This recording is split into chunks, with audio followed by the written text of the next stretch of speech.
ya. Jadi pendapatan yang benar-benar terjadi dan beban yang benar-benar terjadi dalam satu periode tertentu, ya. Jadi di sini hati-hati ya. Kalau Anda lihat selama periode tertentunya di situ dihitamkan, artinya itu adalah kata-kata yang penting, ya. Jadi di sini melaporkan pendapatan dan beban pada periode tertentu. Maksudnya periode tertentu apa, Bu? Apakah 1 bulan, 1 tahun? Tergantung. Anda mau buat laporannya ini laporan apa? Kalau misalnya mau buat laporan bulanan, maka selama periode 1 bulan, gitu ya. Kalau Anda mau buat laporan keuangan ini 3 bulanan, maka periodenya adalah selama 3 bulan itu.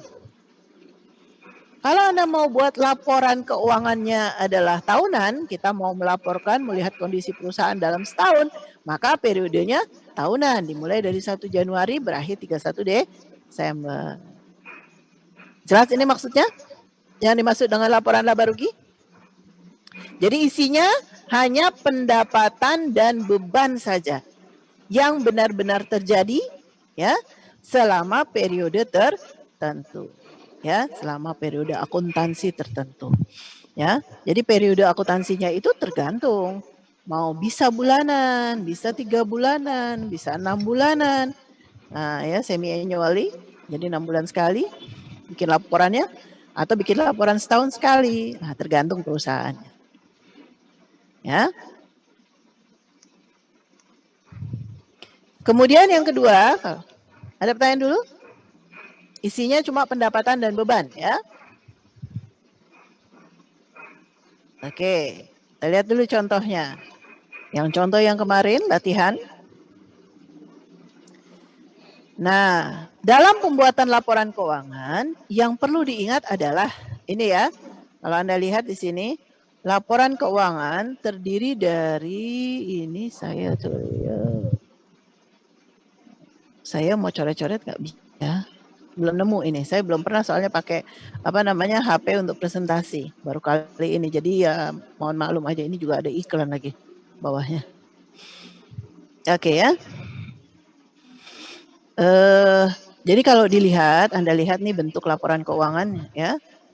Ini adalah laporan laba rugi, bentuknya seperti ini. Isinya apa? Coba Anda lihat di situ, hanya pendapatan dan melaporkan bebannya. Pendapatan kebetulan yang di soal Noval Solution cuma satu jenis pendapatan, yaitu pendapatan jasa. Bu, kalau ada pendapatan bunga ya masukkan pendapatan bunga. Kalau ada pendapatan sewa, masukkan pendapatan sewanya. Ya, yang benar-benar sudah menjadi pendapatan. Kemudian juga bebannya, ya, ada beban sewa, beban upah, itu masing-masing. Jadi hanya bebannya saja. Yang tidak boleh lupa dalam pembuatan laporan keuangan adalah nih, kepala judulnya. Ya. Kepala judul dari laporan keuangan, laporan apa saja itu terdiri dari 3. Kenapa Bu harus ada kepalanya? Karena laporan keuangan itu akan dipakai untuk pihak luar perusahaan. Ya, kalau nggak ada kepalanya, itu ibarat sampah, garbage, nggak bisa dipakai. Jadi hati-hati ya. Ketika saya tanya berapa buat laporan laba ruginya, terus kemudian Anda isinya aja nih, pendapatan dikurangi dengan beban saja. Benar laba bersihnya. Ya. Tapi nggak ada kepala judulnya. Nah, itu nggak bisa tidak bisa dikatakan sebagai laporan. Garbage, sampah. Ya. Jadi kalau ada isinya aja nggak ada kepala judulnya, udah salah. Walaupun isinya benar. Kenapa bisa begitu, Bu? Karena tadi ya saya bilang laporan keuangan itu akan dipakai oleh pihak luar perusahaan. Kalau hanya isinya aja, orang kan nggak tahu ini pendapatan kapan, ini beban kapan, gitu ya. Makanya apa? Walaupun pendapatan dan beban serta labanya Anda cari itu benar, tapi nggak ada kepala judulnya, maka laporan tersebut salah, ya. Salah. Walaupun isinya benar, karena nggak ada kepala judulnya, salah. Nah, apa kepala judul? Kepala judul terdiri dari 3. Coba Anda lihat di situ ya. Kepala judulnya ada 3. Ada apa aja? 1, nama perusahaan. Ya, jadi kepala judul yang harus dibuat wajib itu adalah satu nama perusahaan. Di sini nama perusahaannya adalah Naufal Solution. Ini kepala judul. Yang kedua, laporannya, nama laporan. Itu yang harus ada. Nah, di sini apa nama laporannya? Oh, Anda mau buat laporan laba rugi. Pokoknya tiga-tiganya ini harus ada ya. Salah satu nggak ada, sampah sudah laporannya. Ya, nggak bisa dipakai. Yang ketiga, periodenya. Atau kapan laporan itu dibuat.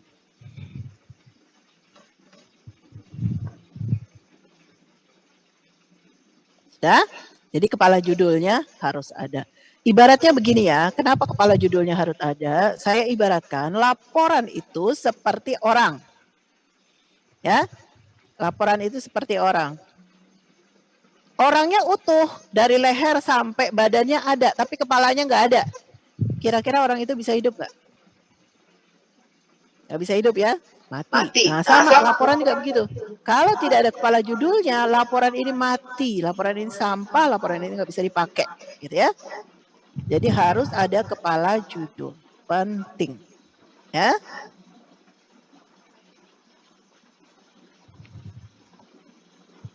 Sudah?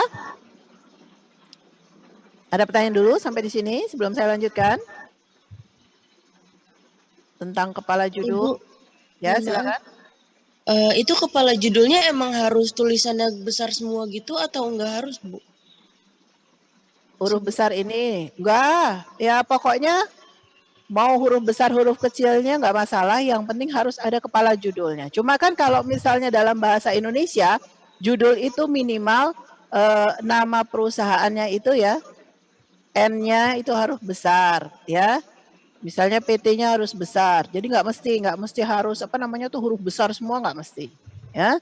Nah, laporan misalnya huruf besarnya cuma depan-depannya aja boleh.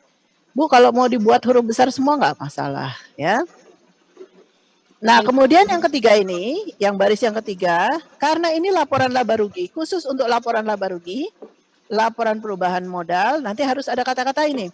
Untuk periode yang berakhir, nah, kapan nih periode berakhirnya? Ya, kalau di contoh ini periode berakhirnya adalah 30 November 2010. Berarti di sini untuk periode bulanan untuk bulan November, gitu ya. Jadi di sini periodenya harus ada. Oke, baru isinya pendapatan dan beban. Pendapatan dikurangi dengan beban. Kalau lebih besar pendapatan, ya laba. Kalau lebih besar bebannya, rugian berarti, karena pendapatannya lebih kecil daripada beban. Gimana, sudah jelas? Baru di sini saya nggak bisa lihat ya. Kalau biasanya saya bisa lihat siapa yang nanya. Ini kok WA saya nggak bisa lihat ya. Oke, yang tanya barusan sudah jelas? Sudah, Bu. Terima kasih banyak. Oke, ada lagi yang lain silakan. Nggak enak ini pakai handphone, cuma satu arah jadi saya bisanya. Tolong dimaklumi. Mudah-mudahan besok-besok bisa benar nih laptop. Oke, ya. Ada lagi? Silakan. Barusan siapa? Cukup jelas, Bu, kalau saya, Bu. Oke. Ya. Baik, kita lanjutkan.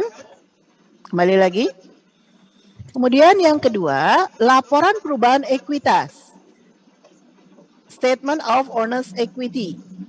Namanya laporan perubahan ekuitas. Berarti di situ mau melihat ekuitas itu apa sih? Modal. Perubahan modal dalam satu periode tertentu, ya.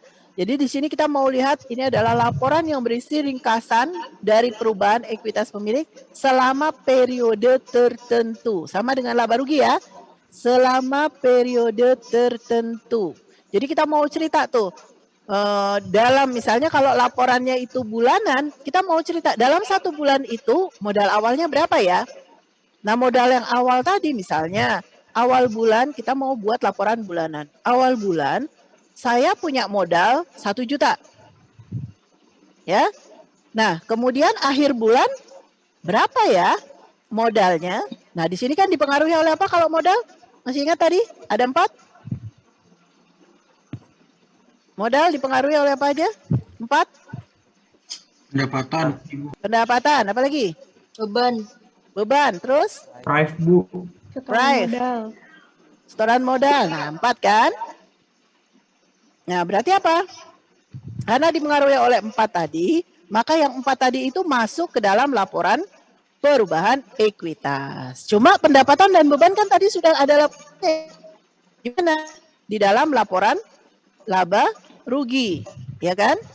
Jadi di dalam laporan laba rugi itu sudah dilaporkan pendapatan dan bebannya. Berarti yang kurang 2. Ya. Apa? Price dan setoran modal.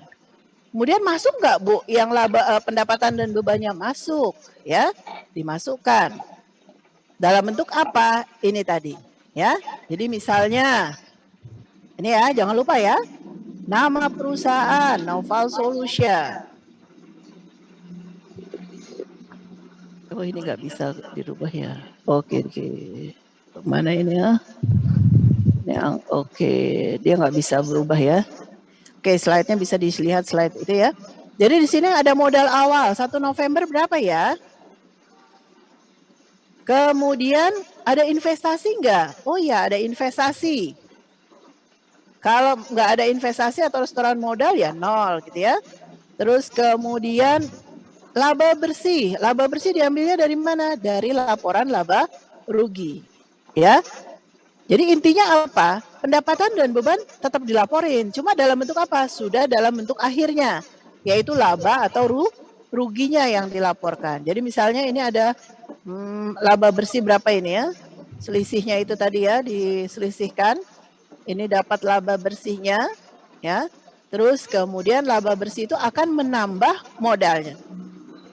Jadi modal awal ditambah dengan investasi pemilik kalau ada. Kalau modal awalnya nggak ada ya 0. Kalau modal awalnya ada, jadi kalau ada periode sebelumnya ada modalnya, ya sudah masukkan berapa modal periode sebelumnya. Ya. Jadi dari periode sebelumnya misalnya masih ada modal 1 juta, tadi saya contohkan misalnya 1 juta, ya udah masukkan modal awalnya 1 juta. Tapi kalau tidak ada modal awalnya, masih baru berdiri, maka modal awalnya 0. Ya. Ditambah dengan apa? Investasi pemilik. Ini investasi yang kedua ya, baris yang kedua. Investasi pemilik. Nah, dari investasi itu Anda bisa lihat ya, menambah modal. Kalau dia rugi, mengurangi modal. Nah, kebetulan di sini kondisinya laba, berarti menambah modalnya. Dikurangi dengan apa? Price. Ada 4 kan tadi? Ya, jadi pendapatan dan beban diwakilkan oleh laba atau rugi. Ya, ditambah dengan investasi pemilik dan dikurangi dengan ekuitas pemilik. Nah, itu adalah modal akhir. Ya, jadi modal awal ditambah atau dikurangi dengan yang 4 tadi yang mempengaruhi modal awal, dapat modal akhir. Nah, yang modal akhir inilah yang nantinya akan dipindahkan ke laporan perubahan, laporan posisi keuangan. Ya. Sudah? Ada pertanyaan dulu sampai di sini? Ini pakai kata-kata untuk laporan perubahan ekuitas untuk periode yang berakhir ya. 30 November 2010. Pakai kata-kata untuk periode yang berakhir. Kalau dia bulanan, misalnya kalau dalam bahasa Inggris, for the month ended kapan. Jadi untuk laporan bulanan, untuk bulan yang berakhir kapan. Atau untuk tahun yang berakhir kapan. Ya kalau nggak mau bingung, untuk periode yang berakhir kapan. Gitu ya. Silakan kalau ada pertanyaan. Bu, Ya, kenaikan silakan. ekuitas itu apa sih, Bu? Kenaikan ekuitas itu berarti kenaikan pemilik. Ini tadi ya. Jadi dari investasi ini totalnya, selisihnya ini tadi. Investasi ya yang dilakukan oleh pemilik, setoran modal maksudnya ya, ditambah dengan laba bersih, dikurangi dengan price, selisihnya itu adalah kenaikan ekuitas. Atau penurunan, ya, bisa juga terjadi penurunan kan? Kalau hasilnya negatif berarti itu ada penurunan ekuitas pemilik, penurunan modal. Bisa nggak Bu terjadi penurunan modal? Bisa aja, ya kan? Misalnya, ya, nggak ada setoran modal, perusahaannya rugi. Ada price, misalnya gini, Anda punya modal awal 1 juta, modal novelnya tuh 1 juta, punya modal 1 juta, ya. Nggak ada setoran modal. Kemudian perusahaan rugi 200.000, ya. Ngambil uang lagi pemilik modalnya 200.000, berarti 400.000. Berarti ada apa? Ada penurunan ekuitas sebesar 400.000. Kenapa? Karena nggak ada pendapatan, ada penurunan 400. Berarti selisihnya berapa modal akhirnya? Ya tinggal 600.000, gitu ya. Ngerti kan maksudnya? Jadi ini nggak mesti kenaikan, mungkin saja penurunan ekuitas, gitu ya. Tergantung positif atau negatif. Kalau hasilnya positif berarti ada kenaikan ekuitas, kenaikan modal. Tapi kalau hasilnya negatif berarti itu ada penurunan ekuitas, gitu ya. Jelas barusan siapa yang nanya? Iya Bu, berarti kalau kenaikan ekuitas tuh masuknya kayak ke debit gitu, maksudnya kayak keuntungan gitu kan sih Bu? Rugi. Apa rugi? Turun, modalnya turun. Oke, Bu. Ekuitas kan modal, modalnya turun. Tadi yang saya contohkan ya, dia nggak ada setoran modal, ya. Perusahaannya kondisinya rugi, berarti kan turun tuh modalnya, rugi 200.000. Terus udah gitu ada pemilik ngambil uang perusahaan, berarti turun lagi kan ekuitasnya modalnya. Jadi harusnya cuma 1 juta modalnya, karena ada rugi dan ada price, maka modalnya turun sebesar 400.000. Karena modalnya turun sebesar 400.000, maka modal akhirnya jadi misalnya 600.000. Kalau saya contohkan, nggak perhatikan angka di sini ya. Kalau saya contohkan tadi, novel awalnya modalnya 1 juta. Terjadi rugi 200, terjadi price 200.000. Maka ada penurunan ekuitas sebesar 400 kan? Uang 1 juta, modal dikurangi dengan 400.000, berarti ada modal akhir turun menjadi 600.000 gitu ya. Oke Bu, makasih Bu. Oke, ya jadi ini ceritanya tentang perubahan modal yang dipengaruhi oleh 4 tadi ya. 4 yang mempengaruhi modal ya.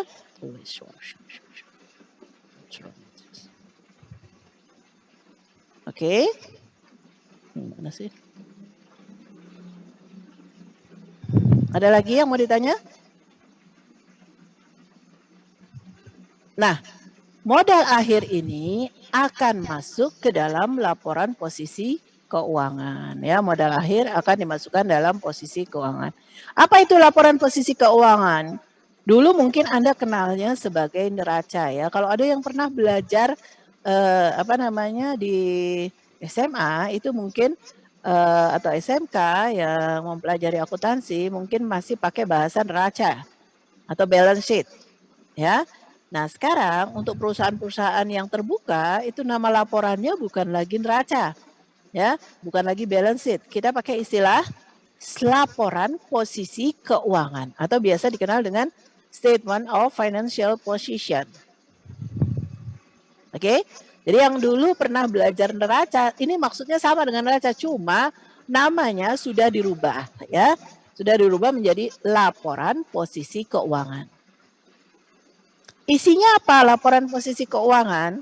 Isinya adalah harta atau aset, liabilitas, dan ekuitas pada tanggal tertentu.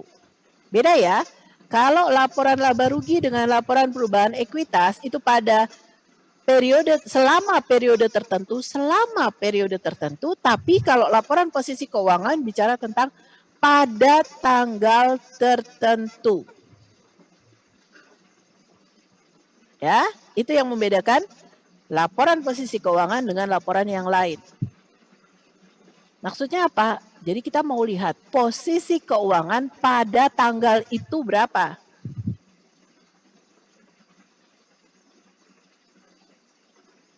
Maksudnya apa sih Bu? Nah, ibaratnya begini ya. Kalau laporan laba rugi dan laporan perubahan ekuitas itu ibarat kita nonton video satu cerita. Ya, jadi kita bercerita tentang perubahannya selama film itu berlangsung. Tapi kalau laporan posisi keuangan itu diibaratkan foto. Cekrek, ketika kita diambil foto pada saat itu pada Detik itu kita berpose seperti itu. Tapi setelah fotonya selesai, ya, kalau setelah foto selesai apa? Kan kita nggak ada di posisi itu lagi gitu. Ya, sama dengan laporan posisi keuangan. Ketika kita bicara tentang aset, maka aset pada tanggal itu. Besoknya atau sebelum tanggal itu belum tentu besarnya seperti itu. Gitu ya.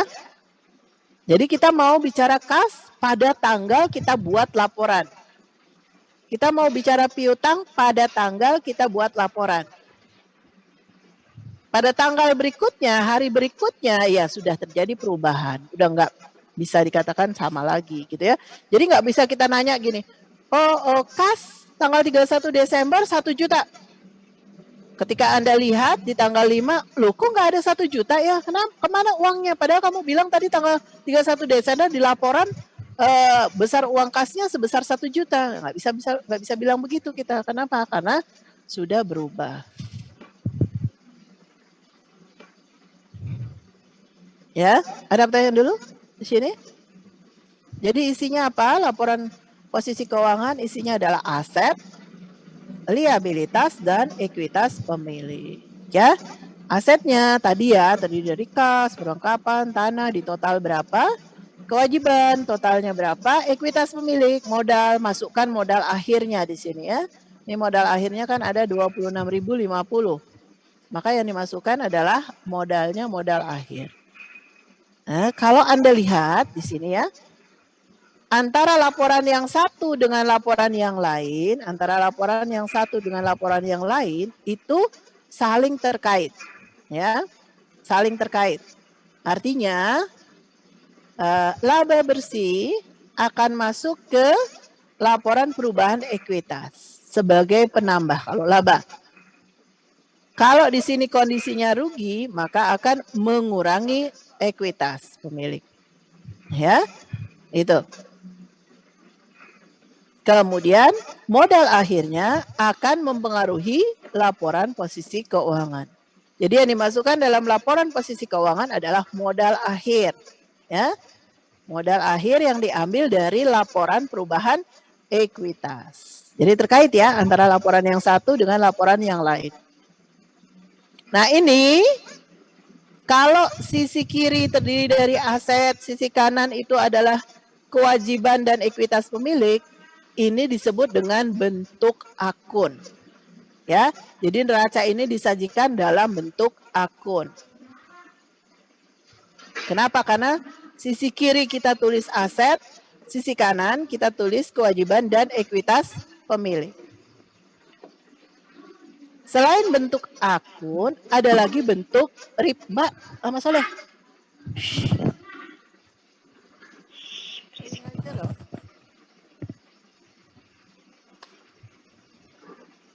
Ya, jadi sebentar.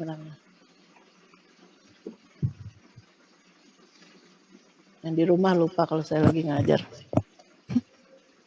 Oke, berikutnya. Ini bentuk neraca dalam bentuk akun, ya. Sisi kiri aset, sisi kanan kewajiban dan ekuitas.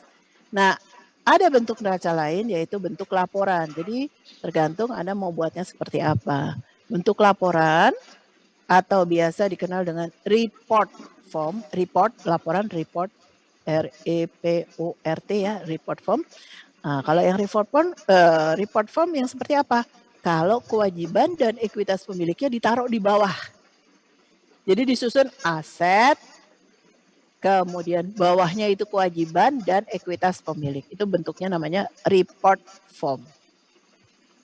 Atau bentuk laporan. Nah ini yang namanya bentuk akun. Ya.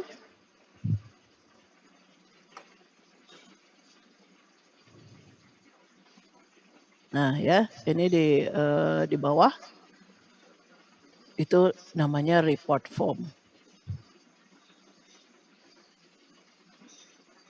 Nah, nanti terakhir ada lagi laporan arus kas ya. Nah, kalau laporan arus kas ini bicara tentang kalau kita lihat arus kas itu apa sih? Laporan arus kas itu adalah laporan yang berisi tentang penerimaan dan pengeluaran kas selama periode tertentu. Ya, namanya laporan arus kas. Berarti kita mau cerita tentang gimana sih, apa aja yang mempengaruhi kas. Kapan kas itu diterima? Kas itu keluar karena apa? Gitu ya. Apa kegiatan yang terkait? Nah, biasanya dibagi menjadi 3 kegiatan, yaitu kegiatan operasional perusahaan, kegiatan operasi, kemudian ada lagi kegiatan investasi dan kegiatan pendanaan. Tapi kita nggak pelajari ini, cukup sampai di pembuatan laporan posisi keuangan. Sampai di sini dulu, laporan keuangan. Ada pertanyaan? Silakan.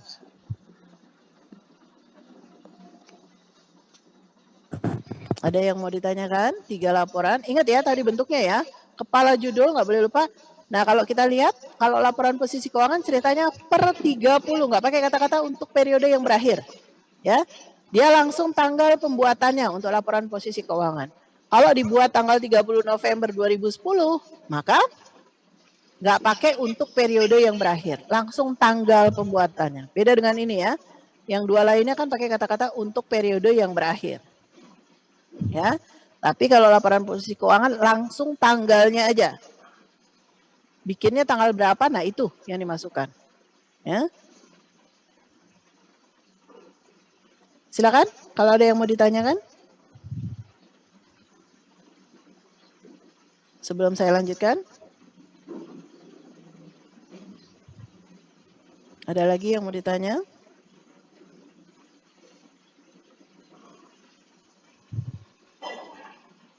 Sudah jelas laporan keuangan? Jadi dari persamaan akuntansi sebenarnya sudah bisa buat laporan keuangan, ya.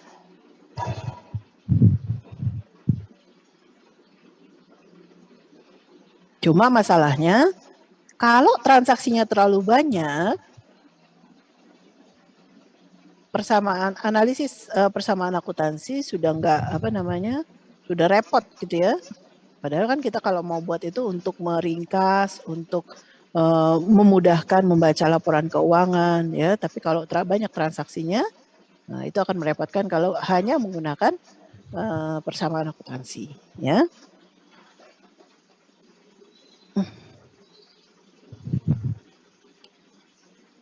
Sudah? Tidak ada? Baik, kalau tidak ada kita lanjutkan ke materi hari ini. Sebentar.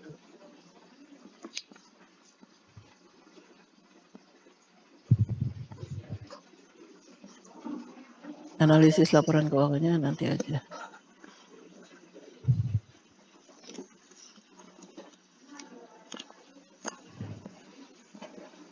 Sebentar, saya mau buka lagi.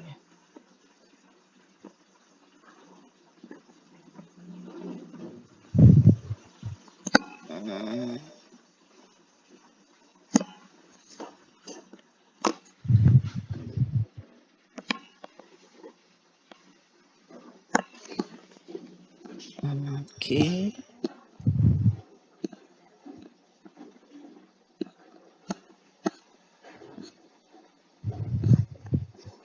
Oke, sekarang kita lanjutkan.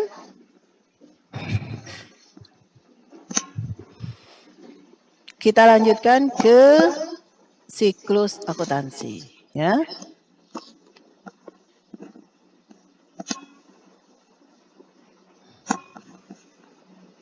Siklus akuntansi.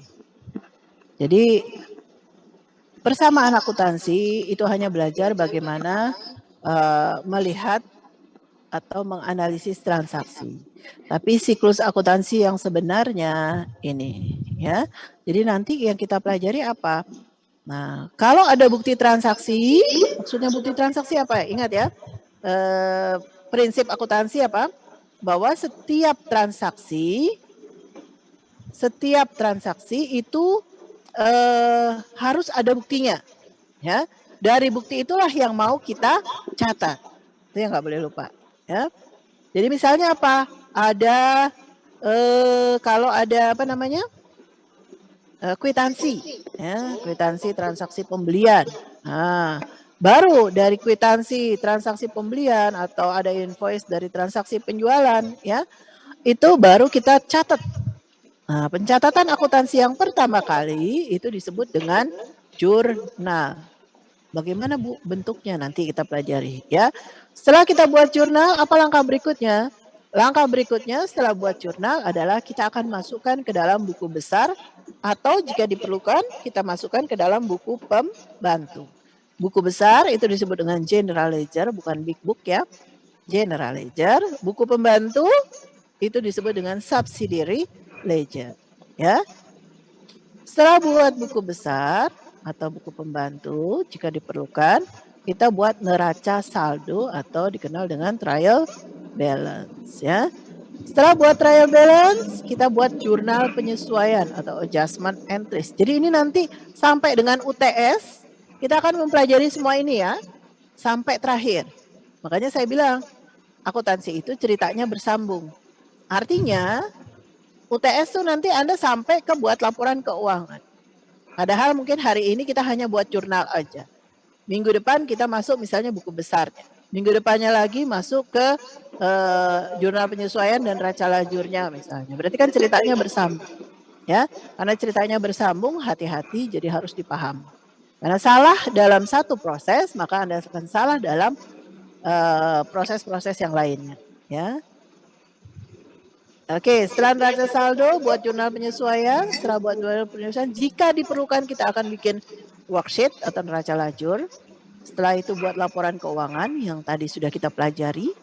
Setelah itu buat jurnal penutup. Dan jika diperlukan kita akan buat jurnal balik. Itu adalah siklus akuntansi. Ya. Nah, ini akan kita pelajari semuanya. Nah, sekarang kita baru belajar kemarin itu menganalisis transaksi. Belum masuk ke siklusnya. Ya, belum masuk ke siklus akuntansi. Oke ya, jadi nanti ini yang mau kita pelajari sampai dengan UTS. Ya, ujiannya nih nanti ini UTS-nya. Ya, sudah? Oke. Nah, di dalam laporan keuangan, jadi laporan keuangan itu kalau Anda lihat terdiri dari akun-akun, account, ya. Akun.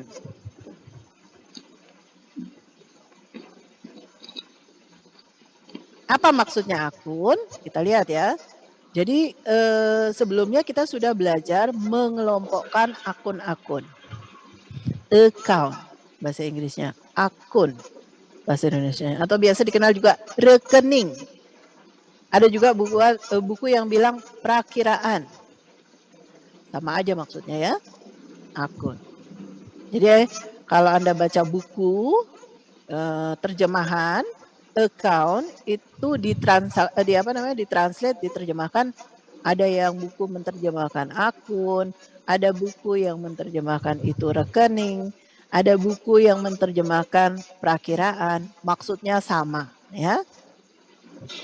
Aset ini terdiri dari akun-akun apa saja. Nah, sudah kita pelajari sebelumnya di tatap muka yang pertama kemarin, ya. Ada akun kas, account receivable, supplies, building, ya, itu adalah akun. Jadi ada akun kas, akun piutang, akun perlengkapan, akun gedung, ya, akun tanah. Nah, itu masuk ke dalam kelompok aset. Sedangkan liability atau hutang, ada akun hutang usaha, ada akun hutang wesel, ada akun hutang gaji, ya, wages payable. Wages ini upah ya, hutang upah ya.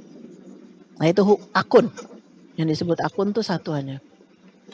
Nah kalau di yang berkaitan dengan ekuitas ada akun capital. Ya, jadi setoran modal di sini disebut dengan capital aja sebenarnya.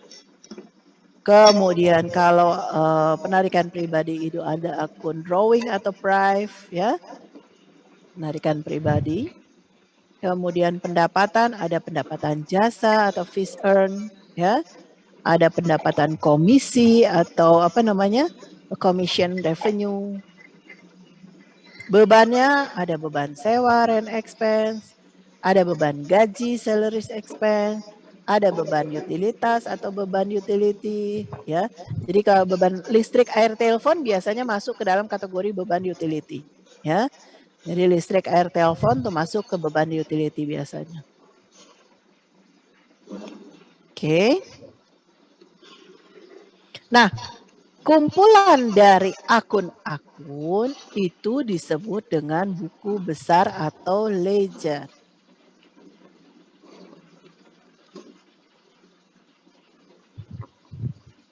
Ya. Jadi ada akun. Nah, kalau akun dikumpulin namanya ledger atau buku besar.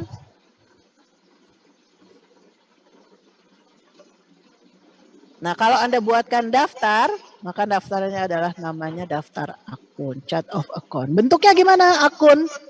Ya, account. Akun atau account bentuknya seperti huruf T. Misalnya di sini dicontohkan kas. Ya. Dan setiap akun yang bentuknya huruf T, jadi kalau kita bukuin huruf T gitu ya, itu harus ada judulnya. Ini akun apa? Ya, jadi jangan cuman kasih garis huruf T aja. Nah, kalau kasih garis huruf T doang, ada angkanya, maka itu tadi garbage, nggak bisa kepake, sampah. Ya, jadi harus ada apa? Harus ada judulnya. Setiap akun harus ada judulnya. Sudah? Sisi kiri disebut debit, left side debit. Ini. Jadi kalau kita masukkan ke sisi kiri dari akun itu debit. Sisi kanan kita sebut kredit. Oke ya. Jadi setiap akun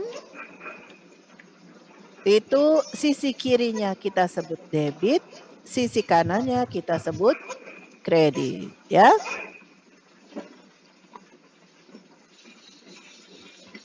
Sudah? Ingat-ingat dulu nih.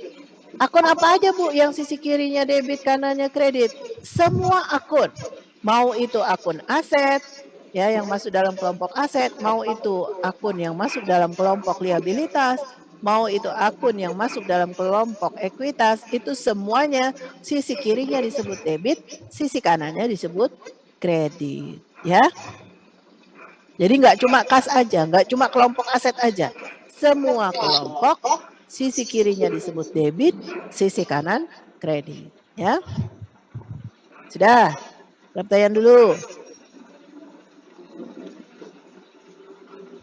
Gak ada ya, cuman nginget ini dulu. Kiri, debit, kanan, kredit. Oke?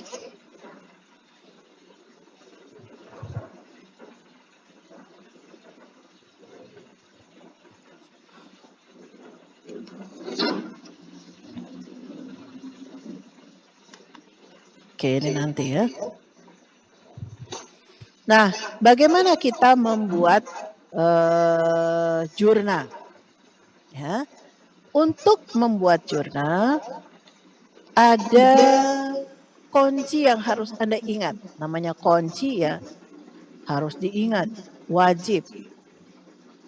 Kalau lupa Bu, wassalam, nggak bisa masuk, nggak bisa paham, gitu ya.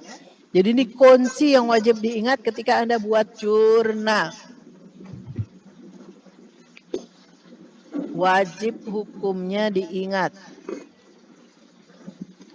Gimana Bu kuncinya? Oke, Anda buat gini dulu nih ya. Ada aset sama dengan liabilitas ditambah dengan ekuitas. Oke. Terus Anda buat huruf T. Tulis di atasnya, itu kan yang punya saya slide-nya nggak ditulis ya. Sisi kiri Anda sebut debit, sisi kanan kredit. Ya, di setiap huruf T-nya itu kirinya kamu tulis debit, kanan kredit. Liabilitas, buat juga huruf T, sisi kirinya debit, sisi kanan kredit. Ekuitas juga gitu. Anda buat sisi kirinya debit, sisi kanan kredit. Sudah? Apa yang perlu diingat? Oke.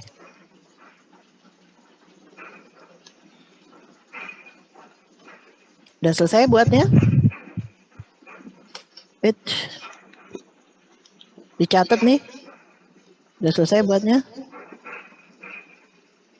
Karena ini yang harus diingat ya. Ya. Ini dulu aja. Garis dulu seperti huruf T. Kemudian sisi kiri debit, D gitu, kanan kredit, K.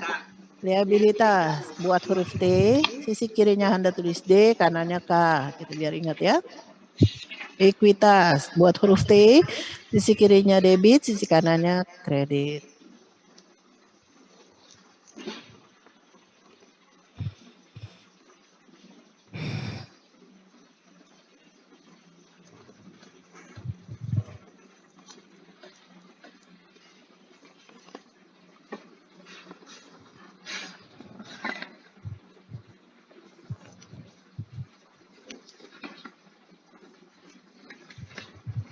Dah?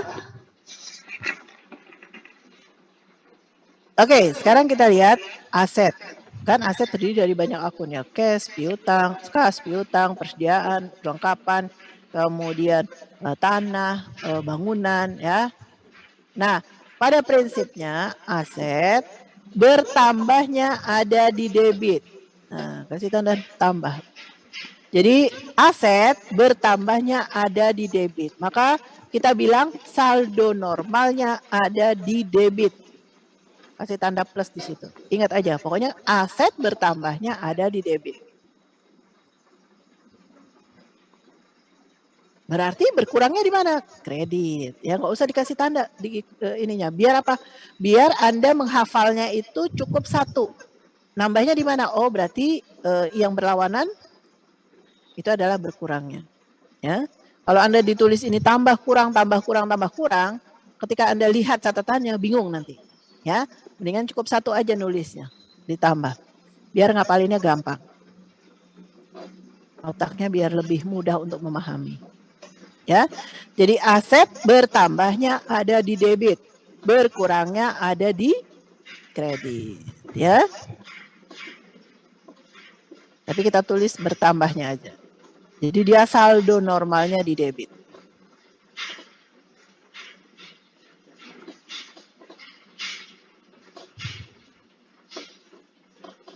Sudah? Liabilitas. Liabilitas dan ekuitas itu adalah sisi yang berlawanan dari aset. Ya kan? Sisi yang berlawanan kan aset sama dengan liabilitas plus ekuitas. Berarti dia ada sisi yang berlawanan dari aset. Kalau aset bertambahnya ada di debit, maka liabilitas dan ekuitas bertambahnya ada di kredit. Ya. Jadi liabilitas dan ekuitas bertambahnya ada di kredit. Berarti saldo normal liabilitas dan ekuitas ada di kredit, ya.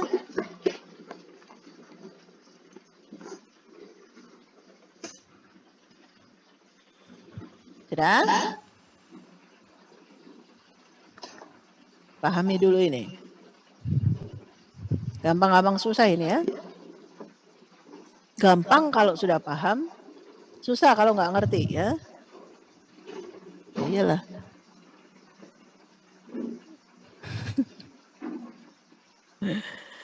Ya, sudah? Jadi kuncinya apa? Liabilitas atau ekuitas itu bersaldo normal ada di kredit ya. Jadi bertambahnya hutang, bertambahnya ekuitas ada di kredit. Tolong diingat dulu. Jadi kelompok aset itu bertambahnya ada di debit, kelompok liabilitas dan kelompok ekuitas bertambahnya ada di kredit. Diingat, wajib hukumnya, tidak sunnah, wajib. Kalau belajar akuntansi ini wajib diingat. Sudah?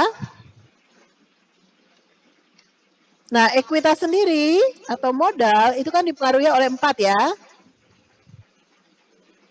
Apa? Investasi pemilik atau setoran modal, pendapatan, beban, dan prive atau drawing. Ya kan? Yang 4 itu. Nah, sekarang kalau investasi pemilik kan menambah modal ya. Berarti bertambahnya setoran pemilik itu akan menambah modal. Berarti apa? Saldo normalnya di mana? Ada di kredit. Kenapa di kredit? Karena bertambahnya setoran modal akan menambah modal. Jadi dia bersaldo normal kredit.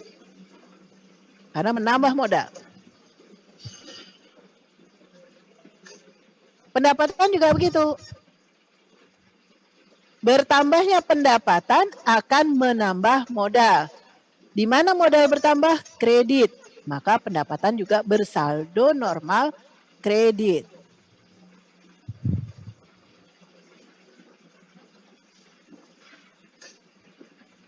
Beban. Bertambahnya beban itu kan mengurangi modal. Ya kan? Mengurangi ekuitas. Nah, karena bertambahnya beban mengurangi ekuitas, maka beban bersaldo normal debit.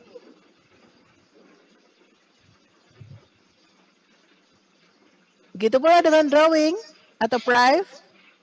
Bertambahnya penarikan pribadi berarti kan mengurangi modal. Ada orang yang ngambil modalnya, berarti kan modalnya berkurang.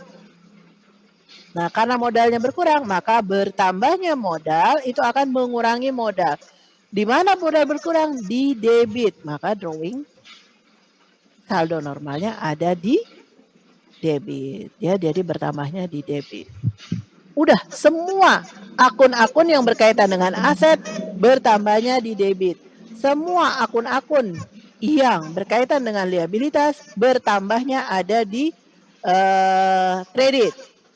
Berkaitan dengan ekuitas bertambahnya di kredit.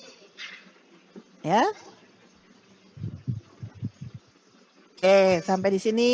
Ada pertanyaan? Astagfirullah. Ada pertanyaan dulu? Oke, handphone lari-lari. Bukan. Mau bertanya? Ya, silakan. Ini kalau misalnya kan kalau misalnya investasi pemilik kan masuknya di kredit ya Bu. Tapi kalau investasi dari orang lain itu tetap masuk kredit apa masuk debit? Kalau investasi dari pihak lain itu kan masuk aset ya, kondisi aset ya. Oh, sorry. Kalau investasi orang ke perusahaan kita, itu kan masuk modal ya, atau masuk utang. Apa? Investasi perusahaan lain ke perusahaan kita, itu kan biasanya kalau bentuknya saham, maka apa? Masuk ekuitas ya, kelompok ekuitas. Kalau kelompok ekuitas, maka apa? Itu bertambahnya dari kredit. Kredit. Tapi kalau misalnya investasi kita yang investasi, perusahaan kita yang investasi, itu kan masuk ke dalam kategori aset kan? Nah, kalau misalnya investasi kita yang investasi keluar itu masuk dalam kategori aset, maka bertambahnya ada di debit. Jadi lihat dulu investasi ini dilakukan oleh siapa gitu ya. Jelas maksudnya? Baik Bu, terima kasih. Nah, kalau yang di sini kan investasi yang dilakukan oleh pemilik perusahaan, karena kita masih bicara perusahaan perorangan, ya. Sudah? Ada lagi yang mau ditanya? Ini tolong diingat ya, wajib diingat. Ini udah ada contohnya ya. Nah, contohnya ini ya. Cara buat jurnal.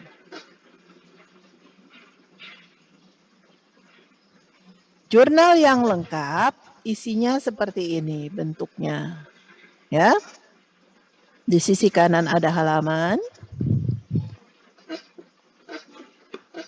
Ada nama laporan nama ininya jurnal ya. Terus kemudian tanggal transaksi date. Ada kolom description keterangan. Ada kolom post reference. Ada kolom debit dan ada kolom kredit. Ya, ini bentuk jurnal yang komplit ya.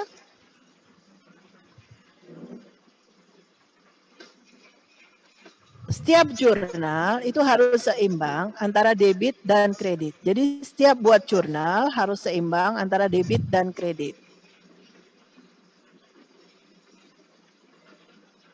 Ya. Cara penulisannya gimana? Cara penulisannya debit dulu. Di atas kita tulis debit dulu. Nempel ke garis ya, garis keterangan. Nah, cuma satu Bu akun debitnya, bisa terjadi beberapa akun kredit, bisa terjadi beberapa akun debit, bisa terjadi beberapa akun kredit, ya. Jadi dalam satu transaksi nggak mesti satu akun debit, satu akun kredit, bisa terjadi 2 akun debit, 1 akun kredit, atau kebalikannya, ya. Cuma penulisannya apa? Debit dulu, baru kredit. Debit dulu, baru kredit. Nah, untuk yang kredit agak masuk ke dalam. Masuk ke dalam. Nah, ya. Nah, buat sejajar. Contoh, Noval menyetor uang ke perusahaan sebesar 25.000. Setor uang ke perusahaan. Berarti kan apa? Kalau berdasarkan analisis transaksi, kalau ada setoran uang ke perusahaan, kasnya bertambah, modalnya bertambah. Gitu ya. Ingat persamaan akuntansi minggu lalu? Setoran modal, kasnya bertambah, modal bertambah. Nah, kas bertambah di mana? Kas masuk dalam kelompok aset. Bertambahnya di mana? Di debit. Berarti debit kas. Modal bertambah. Modal bertambah di mana? Modal bertambah ada di kredit. Maka kreditnya modal. Cash di debit, kreditnya capital Noval. Sebesar masing-masing 25.000 gitu ya. Begitu seterusnya. Nanti minggu depan kita lanjutkan nih ya. Bagaimana cara membuat jurnal. Sekarang yang saya minta apa? Untuk hari ini pelajari cara pembuatan laporan keuangan, dan ini tadi tolong diingat